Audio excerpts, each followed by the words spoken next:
minsan po kapag sinusumpong na po ako ng sakit ko, minsan po sinasabi ko na nasa Panginoon ko na ako. Kesa ano po, kesa pa, mahirapan po ako, mahirapan pa yung magulang ko. Kaya po sinasabi ko minsan sa Panginoon ko na lang. Gaano nga ba kasakit sa isang ina na makita ang kanyang anak na nasa bingit ng kamatayan? At ganito pa ang kanilang kalagayan. Kapag umuulan, tinatabingan ko na lang dyan para hindi siya mabasa. Grabe yung sitwasyon Tapos, nyo. At paano mo haharapin ang bukas kung may taning na ang iyong buhay? Tulad ni Trisha na sa murang edad ay maaari nang mawala anumang oras. Hindi po sa akin sinabi, sa papa ko lang po. Bali tinago lang po sa akin ng doktor tsaka ng papa ko. Bali ako lang po nakaalam na sinabihan na pala na may taning na yung buhay ko dahil nabasa ko lang po si conversation ng mama at papa ko. Sa kabila ng kahirapan na pinagdaraanan, makakaya mo ba bilang isang magulang na bawiin agad-agad ang hiram na buhay na ibinigay sa atin ng ating Panginoon sa isang iglap lamang? para siyang bomba na bigla na lang sasabog. Sabi, bilang wala naman akong magagawa kung hanggang doon na yung buhay ng anak ko. Pero hanggat lumalaban ng anak ko, lalaban ako. Lalaban kami yung pamilya namin. Sakit talaga sa masakit, pero ano magagawa ko bilang magulang ko. Ang Diyos na akong pabawi sa buhay ng anak ko. Nangihina din po minsan po kapag sinusumpong na po ako ng sakit ko, minsan po sinasabi ko na nasa Panginoon ko na ako. Kesa ano po, kesa pa, mahirapan po ako, mahirapan pa yung magulang ko. Kaya po sinasabi ko minsan sa Panginoon ko na lang. Dito bumuhos ang aking luha nang marinig ko ang kanyang mga sinabi na kung mamarapatin daw ng ating Panginoon ay bawiin na ang kanyang buhay dahil sa sobrang hirap na kanyang pinagdaraanan. At kung minsan pangaraw ay hindi siya nakakapagpa-dialysis dahil wala silang pera. Minsan po hindi po ako nakapag-dialysis kasi wala po pan-dialysis eh.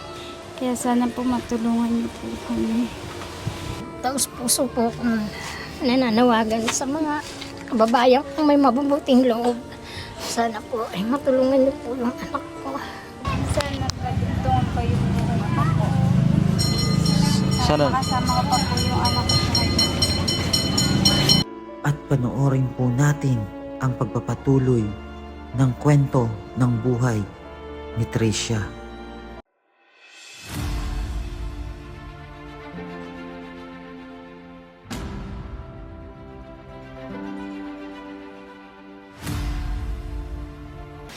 Yan, magandang hapon po mga kababayan. At ngayong araw po ay may natagpuan na naman po ang team ni Tres TV, si Meros Vlog and Tres TV, na kababayan natin na talaga pong nakakaawa ang kalagayan nila. At ito po ay binigyan na daw po ng taning ng doktor kung hanggang kailan na lang siya mabubuhay. At ngayon po, subukan po natin na kausapin yung pamilya niya at kung ano yung tulong na may aabot natin sa kanila. Kasi talagang sa sobrang pabalik-balik na nila ng ospital, napakalaki na po ng kanilang nagagastos. At ngayong araw, hindi nila alam kung paano siya makapag-dialysis dahil sa kanyang karamdaman. Tara po at puntahan natin sila mga kababayan. Dito po sila nakatira. At pinatuloy lang po ang pamilya nila dito. Ito sila ate. Hello po, magandang hapon. Ito po si Trisha. Ito si Trisha, grabe yung payat na ni Trisha. Ano pong nangyari kay Trisha, Nay? Dialysis patient siya. Dialysis patient. Si Trisha. Bakit po daw po yung ano pong sakit niya? Ano po ang sakit niya? CKD stage 5 and secondary APAS ang sakit niya. Ngayon, nung una, nagbuntis siya dito. Opo, ay anak niya po yan. Asan po ang ama niyan, ng bata? Ay, wala na. Wala na. Tapos, nagbuntis siya dito. okay naman yung katawan niya. Mm-mm. Tapos nung, siguro malapit na manganak, mga ilang buwan na lang, manas naman na siya. Sobrang manas. Namanas si Trisha. Oo, akala ko normal lang yung manas natin kasi hindi naman siya nagkikilos. Mm-mm. Ayun, nung dinala ko na sa ospital, sa J. Rizal, nanganak siya. Tapos sa delivery room, nagulat ako kung bakit ang tagal niyang ilabas. Mm-mm. Ay alas 12 naman, ay alas 11 siya nanganak. Pagkatapos, alas 6 na siya ng gabi, pinunta sa ward. Kaya sabi ko, ba't ang tagal ng anak ko? Mm-mm. Ay di, pag ano, nung mga ano na sabi, yung bantay po ni Tabu papunta na po sa ward. Tapos sabi ko, di nakita ko yung anak ko noon. Sa ward nga, lumipat ako. Mm-mm. Tapos, ang pagpunta ko sa ward, Tabi tayo, Bi, ha? may ano yung anak ko, may catheter. Tapos, yun na. Sabi ko, bakit kami catheter? Hindi ko nga alam mo eh. Tapos, lumobo siya. Para uli siya nagbuntis. Mm-mm. Sobrang laki. Pati yung harapan niya. Para din sobrang laki. Alam mo, hindi na yung normal na gano'n. Sobra-sobra na talaga. Tapos, grabe, kala ko buntis talaga na siya. Buntis uli. Sabi ko, Dok, ba't naman ganyan yung anak ko? Ba't parang, ba't ganyan siya? Ba't sobrang ano naman, dapat humupa na yung black ng tiyan niya. Pero bakit ganyan? Eh, hindi naman nasabi doon sa ospital kung ano talaga yung sakit ng anak ko. Pero ginamot naman nila. At tapos noon, ano na, isang buwan kami sa ospital. Humupa na yung manas niya. Tapos akala ko okay na. Normal na. Mga ilang buwan, yun na, unti-unti na naman nagmamanas. Sabi ko, ano yung Trisha? Kasi hindi ko alam may. Yung talagang parang hirap na siya. Doon na kami naghanap ng mga ospital na malaki kasi ang sabi sa amin, Mami, sa malaking ospital niyo na po dalhin yung anak mo kasi hindi namin siya kayang gamutin. Sabi ko, bakit naman Dok? Dito yan ang anak. Sabi niya, hindi Mami, iba na ang sakit ng anak mo. Di yun na. Nagpunta ako ng PGH, saka San Lazaro, Jose Reyes, National Children. Hanggang nagtuturo-turuan sila, hindi namin kayang tangin. Wala kasi hindi po kami, ganyan, puno kasi to, ganito. Tapos, yun na. Eh, talagang hirap na yung anak ko. Nung gabi na yun, umuwi muna kami sa bahay kasi, walang tumanggap sa amin eh. Pagkatapos, nung umaga talaga, sabi niya, Ma, hirap na ako. Tawag uli ako ng ambulance. Tapos yun na. Tawag ko sa ambulance. Sabi sa amin sa Amante, bibigyan ko kayo referral. Punta kayo ng kidney center sa Hindi pumunta ako. Tapos ganun din. Sabi sa amin, Mami, hindi po yan ang sakit ng anak mo. May sakit siya sa puso. Sa heart center niya dalhin. Dinala ko doon ulit. Pagkatapos dinala ko nandun naman kami sa heart center, Mami. Secondary lang po yung puso niya. Ibig sabihin, Mami, ang pinakasakit ng anak mo ay kidney. Sabi ko, Dok, hindi ko alam sa inyo. Siyempre kayo lang nakakaalam ng anak ko. Kasi hindi ko naman alam eh.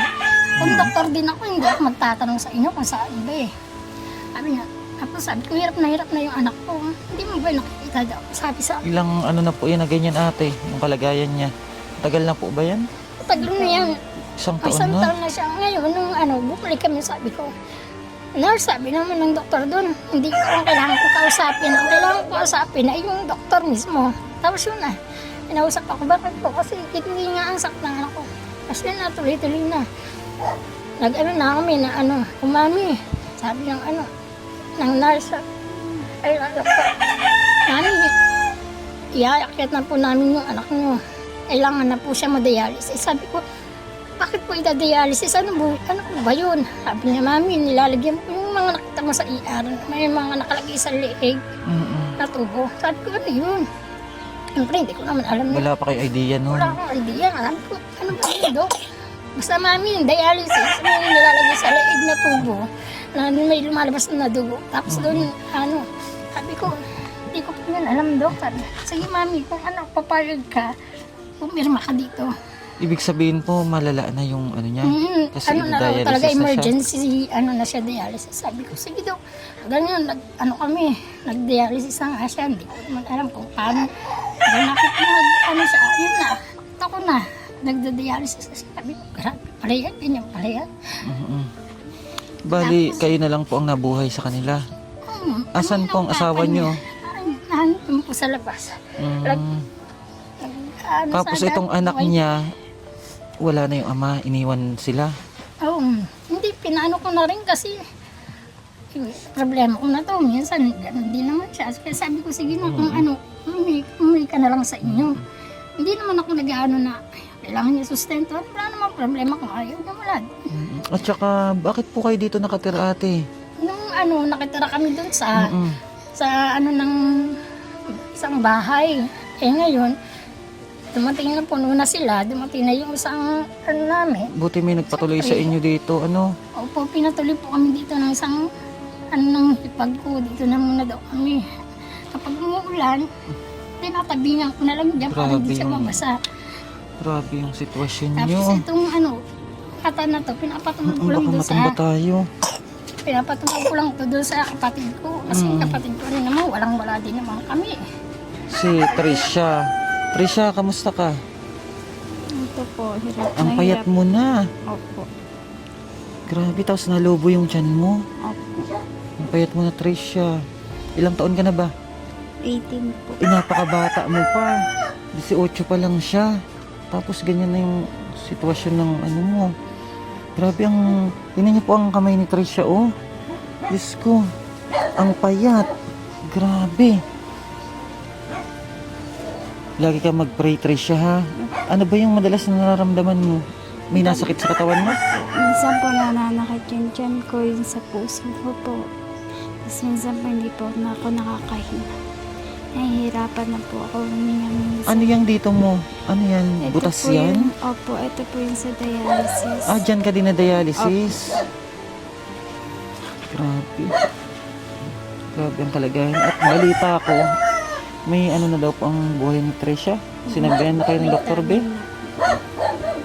Anong Sinabi pagkakasabi po niya sa sa'yo? papa ko. Hindi po sa akin sinabi, sa papa ko lang po. Bali tinago lang po sa akin ng doktor tsaka ng papa ko. Anong sabi sa'yo ng doktor? Ay, anong sabi sa'yo ng papa mo? Anong pagkakasabi sa'yo? Wala po. Bali ako lang po nakaalam na sinabihan na pala na may taning na yung buhay ko dahil nabasa ko lang po si conversation ng mama at papa ko. Grabe. Anong sabi niya sa kanya, te? Anong pagkakasabi ba ng doktor, ate? Sabi po ng doktor sa kanya, Mami, tatapatin ko na kayo. Sabi ko, Dok, ano yun? Alam niyo, Mami, mula nung dinala niyo siya nung una, okay naman. Ngayon, Mami, mahirap na yung kalagayan ng anak mo.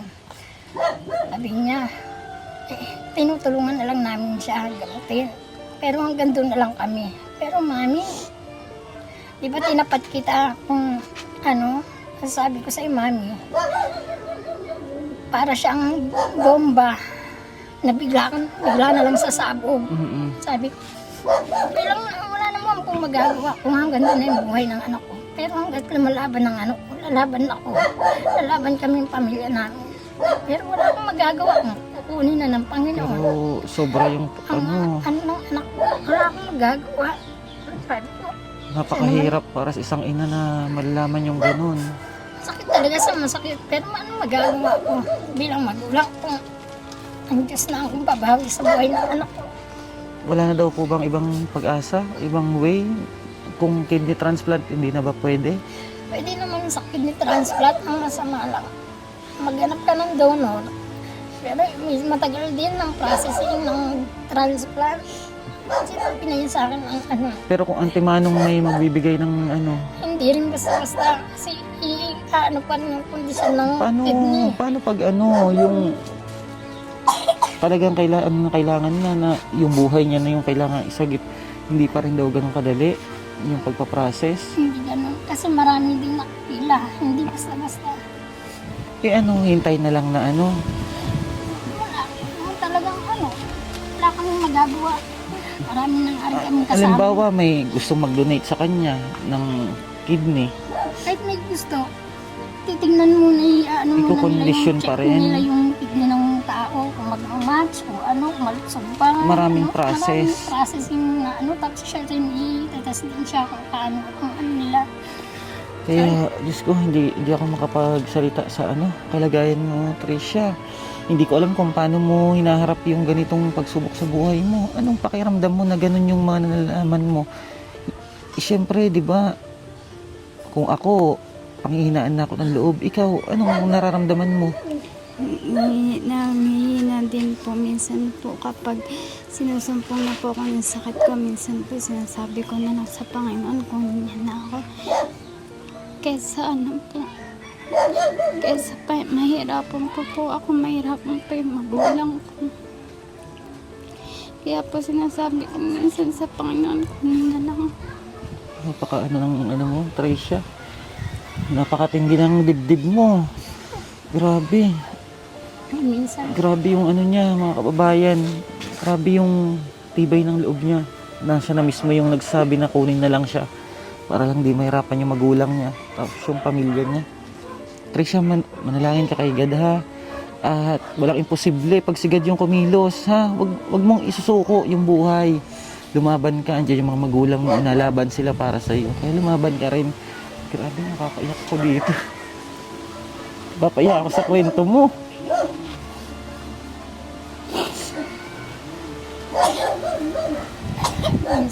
Susukat akalain na ganito yung kalagayan mo. Napapanood kita sa video ni Tres TV pero sabi ko parang okay pa si Tricia. Yung pala ganyan nakalala yung Kasi komplikasyon na din po yung sakit ko. Sakit na po ako sa kidney, sakit na rin po ako sa puso.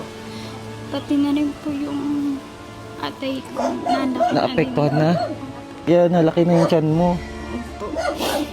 Di ko alam kung anong pakiramdam mismo ng nasa kalagayan mo. Nakakaawa po yung kalagayan nila, mga kababayan. At ang tangi na lang siguro natin magagawa, yung matulungan si Tricia. Tapos kung ano may pangangailangan niya. Gaya ngayon, punta po kami dito. Kailangan po ni Tricia magpa-dialysis daw. May nahiram ka na ate na pang pa-dialysis ni Tricia. meron pera ngayon ay 1,000. Hindi ko lang alam. Magkano po ba yung pag-dialysis niya? Kasi kapag wala na pong PhilHealth, wala nang laman yung PhilHealth niya, tunay na po kada session. Ilang session daw po yung 3 times a week. 3 times a week? Bali, ilan po yung pagitan nun sa tatlo? Mga isang araw lang? 4 na araw ang pahinga niya. Pero sa tatlong araw siyang magka-dialysis sa isang linggo.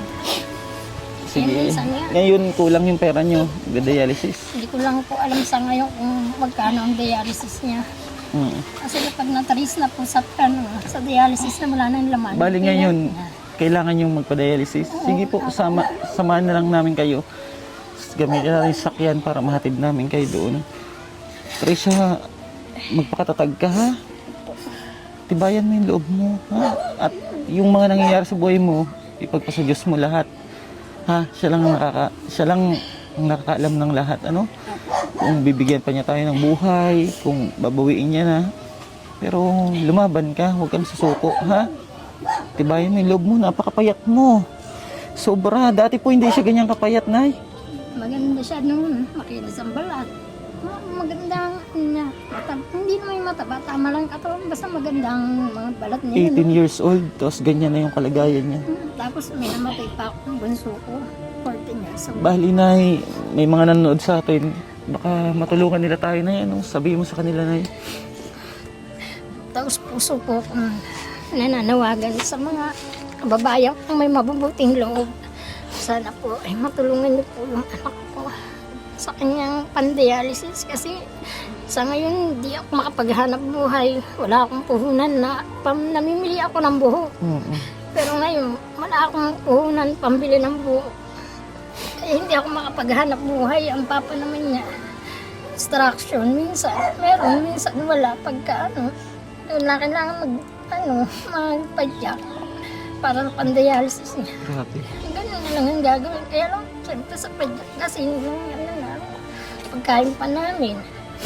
Tapos, ito, buti nga may sa amin mabuting loob na pinatira kami man lang dito sa ganitong Pag Kaya nga po. tabing-tabing ko lang yan para hindi kami mabasa. Pero maaari pa rin silang mabasa talaga. May mga butas. At ito si Tricia. Tricia, may sabihin ka ba sa mga nanonood sa atin? Humihingi po ako ng tulong para po pang dialysis ko. tsaka po pagkain namin, pambili po ng gamot. Kasi po, minsan po hindi po ako nakapag-dialysis kasi wala po pan-dialysis eh. Kaya po madalas nasusugod po ako sa ospital kasi nahihirapan po ako huminga. Kaya sana po matulungan niyo po kami. Kaya mo, magdasal ka lang ha. At habang may magagawa kaming paraan, tutulong kami sa iyo ha. Ngayon, mag-ready po kayo. Pupunta kayo sa dialysis center. Punta po kami sa dialysis. Sige po, at samahan po namin kayo. At magpakatatag ka, Trisha. Nay, laban lang ay, pagpasa Diyos natin ang lahat. Inihingal ka. Ganyan yan, natural lang yan na parang nakakapos ka ng hininga. Ay mga kababayan, at sobrang sakit sa dibdib, maraming salamat po. At ito po yung kwento nila. Maya lamang po, mag-aaskaso lang kami at samahan namin sila sa dialysis center. Maraming salamat po at update po kayo namin muli. Thank you po. Ayun na, pupunta po tayo sa dialysis center ni Trisha. At nag-ready na po yung nanay niya. And okay, ready ka na, Trisha? Nay, may may sapat ka na dyan? Nasa yun lang kung dyan lang yun. Oo, pag oo, sige, magbigay na lang din kami. Tara, sino mga kasama? Kayo lang po. Madam, mo si Trisha muna, madam, pasuyo. Kawawa naman si Trisha. Ayan, dito po muna kami, samahan namin sila. Medyo malayo-layo. Kaya mo ba, Trisha? Na Ayun, salamat kay Tres TV and kay Homeless Heroes, kay Meros Vlog. At samahan muna natin si Trisha. Buti may nagpatuloy sa inyo doon. Basta na magpakatatag ka na ha. Kasi ang buhay ganyan talaga. Kung naman pagsubok. Makikiraan po. Kiraan po kami. At dadalhin po natin si Trisha. Magpapadialysis siya. At samahan po natin sila magpapadialysis.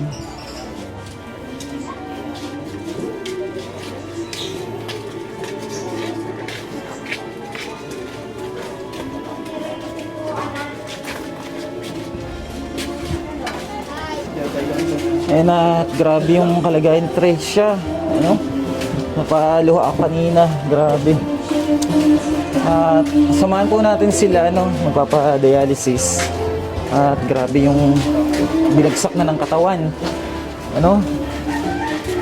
At sila pala yung nabablog ni Tres TV. Tapos ni Rose. Grabe na pala yung kalagayan niya. At mag-isa lang po siya na bumubuhay rin sa anak niya. Katuwang niya yung nanay niya.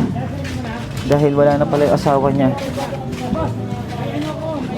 Sana pagkalooban pa ni God si Trisha ng habang buhay pa para makasama niya pa yung anak niya. Dahil napakabata pa. Ilang buwan pa lang yun? Taon na ba yun? 1 taon na po. 1 taon pa lang yung anak niya. Boss, may request din ako. Tara, Nay, doon tayo. Sakay kayo doon sa sakyan ha. Ihatid namin kayo.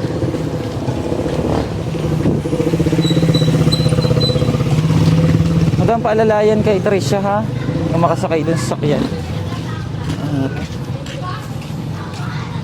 Pakatatag ka, be ha. Lumaban ka. Kawawa yung anak mo. Mag-isa lang. Ayan, sasakay muna natin sila dito para isama natin din sa sa dialysisan, papadialysis si Trisha. Jay, pabukas ako ng Kaya, be?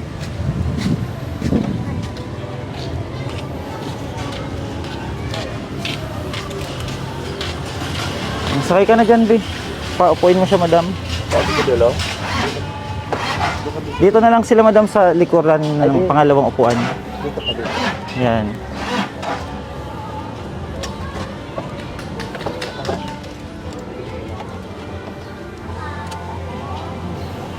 Ayan, at samahan po muna sila magpapadialysis.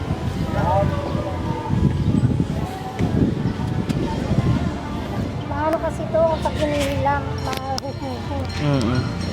hindi kasi ito nakatahi.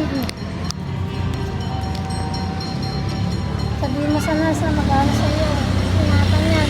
Pag nahulog yan. Ito, babalik na naman tayo sa ospital. Oo, magugulo ba kapon yan? Yan mo sabihin mo. Lagi kang nagdarasal, ano? Anong pinagdarasal mo? Sana pagdoon ko yung anak ko. Sana. Makasama ko pa po yung anak ko. Tama yun, lagi ka lang magpe-pray. Ha? At na ano pa po yung aming sakyan, dinaandar. Mag-aano pa po kami ng tricycle na lang muna. Para madala na agad natin si Tricia sa ospital. Pinandar po kasi yung aircon, hindi nakabukas yung makina. Ayan. Ayan, sakay muna tayo sa sa tricycle. Andiyan na, may tricycle na. Sige na, sakayin na sila. O, alalayan si Tricia. Tama lang tumawag.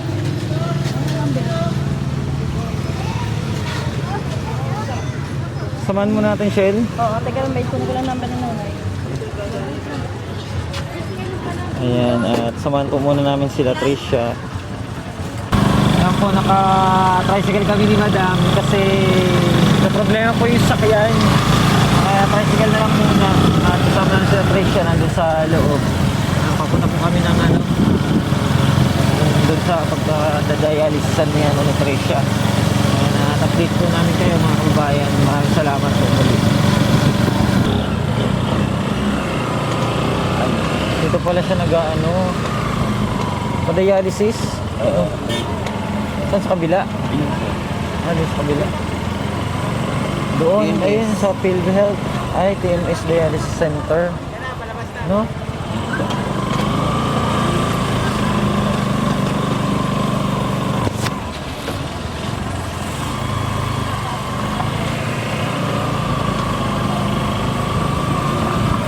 Ayan, dyan pala.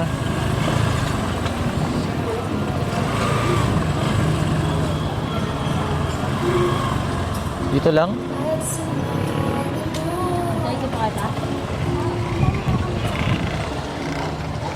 Ba't iniiwan lang si dyan? Iniiwan? Oh? Sila nang magbabantay. Sige na, iwan naman. Tapos sa inyo ko na ibigay yung pera, Na? Ayun na. Oo, sige. Tapos babayaran din ngayon. Ha? Ayun po at lang si Tricia, Yun na, tintayin po namin yung nanay ni Tricia. Kasi pinasok na po si Tricia sa loob. Tatanungin ko magkano yung babayaran ngayon sa dialysis. Kung papasok po sa PhilHealth, hindi na ba daw sa PhilHealth yun? Titignan daw. Titingnan? Okay, hintayin lang po namin yung nanay po ni Tricia. At iiwanan po pala si Tricia dito ng 4 hours. At pagkatapos ng 4 hours, babalikan uli para sunduin. Kasi medyo may katagalan ng pagdadialysis. Ayan po, okay na si Tricia. Iniwan na dun, te? Iwan lang siya. Tatawagin mo lang siya para pumasok sa umupo. Balik muna tayo doon. Opo. Ayan na siya. Hintayin na lang siya pag lumabas. Tinatawagan kayo, ate? Opo. Pag lalabas na siya? Opo, chat niya ako na tapos na siya. Tapos papunta na ako dito. Oo, bali 4 hours kasi, no? Opo. At saka yung anak niya walang mag-aalaga. Ate, idagdag mo to sa nyo. Pang nyo ni Tricia, ha? Salamat. Oo. Pag mag-update kami sa inyo, ha? Sabay na kami doon. Din sakay namin, eh. Sige po. Sige na. Ayan, sakay na po. At babalik kami doon. At babalikan si Tricia daw mamaya, At si nanay na lang po ang magsusundo niyan kay Tricia. Dahil may mga pupuntahan pa rin po kami. At paalis na po kami mga kababayan. At kung sino man po ang may mabuting puso na nakaluluwag-luwag, maaari tayong magbigay ng tulong para kay Tricia, para sa kanyang pangpadialysis. Maraming salamat po and God bless. At pabalik na po kami. At yung sakyan po namin doon nasira. Thank you so much po and God bless. Bye-bye na, madam. Bye. And update na lang po namin ulit kayo mga kababayan. Thank you so much. Bye-bye.